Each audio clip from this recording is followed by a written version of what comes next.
عباده الذين اصطفى أما بعد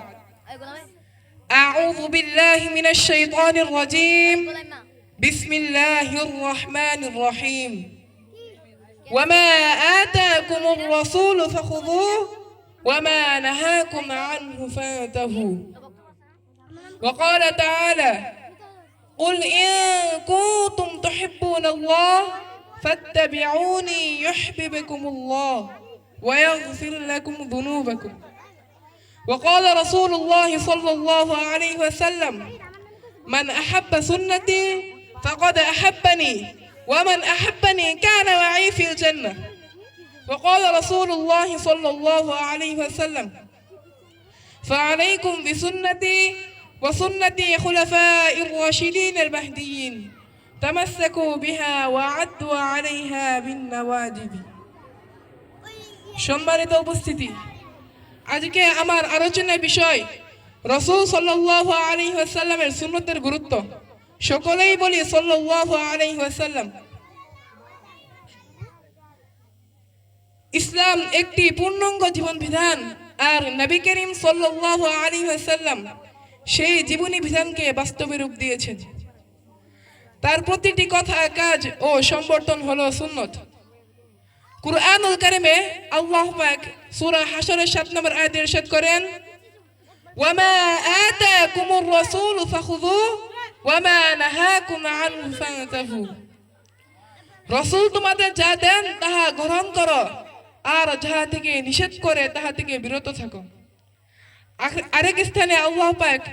সূরা আল ইমরানের 31 নম্বর আয়াতে বলেন উল ইন কুনতুম তুহিব্বুনাল্লাহ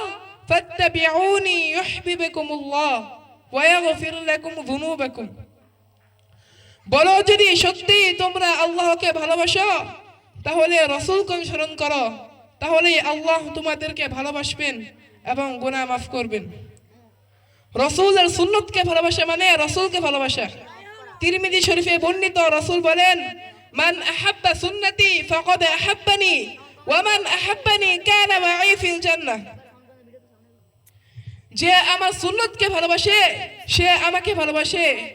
আর যে আমাকে ভালোবাসে সে জান্নাতে আমার বর্ণিত রাসূল বলেন ফাআলাইকুম বিসুন্নতি ওয়া সুন্নতি খুলাফাইর রাশিদিনের মাহদিয়িন তামাসসাকু বিহা ওয়া আদু আলাইহা বিন নওয়াজিজ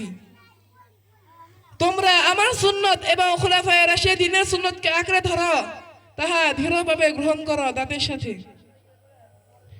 প্রিয় শ্রোতাগণ যে রাসূলের সুন্নত থেকে মুখ ফিরিয়ে নেয় তার ব্যাপারে বুখারী শরীফে বর্ণিত রাসূল বলেন মান রাগবা আন সুন্নতি ফালাইসা মিন্নি যে আমার সুন্নত থেকে মুখ ফিরিয়ে নেয় সে আমার উম্মত নয় সুন্নত হলো আল্লাহর ভালোবাসা অর্জনের মাধ্যম এবং জান্নাতের পথের দিক নির্দেশনা আমরা যদি সত্যি আল্লাহ এবং তার রাসূলকে ভালোবাসি তাহলে আমাদের জীবনের প্রতিটি ক্ষেত্রে রাসূলের সুন্নতকে অনুসরণ করতে হবে খাওয়া ঘুম গোসল পোশাক আচরণ নামাজ ও আমল চরিত্র ইত্যাদি আসুন আমরা আল্লাহ তাআলার কাছে দোয়া করি সকলেই বলি হে আল্লাহ আপনি আমাদেরকে রাসূলের সুন্নত অনুসরণের তৌফিক দাও এবং তার প্রতি ভালোবাসা বৃদ্ধি করো এবং তার সাথে আমাদেরকে জান্নাতে মিলিত করো আমিন ওয়া মা আলাইনা ইল্লাল বালাগ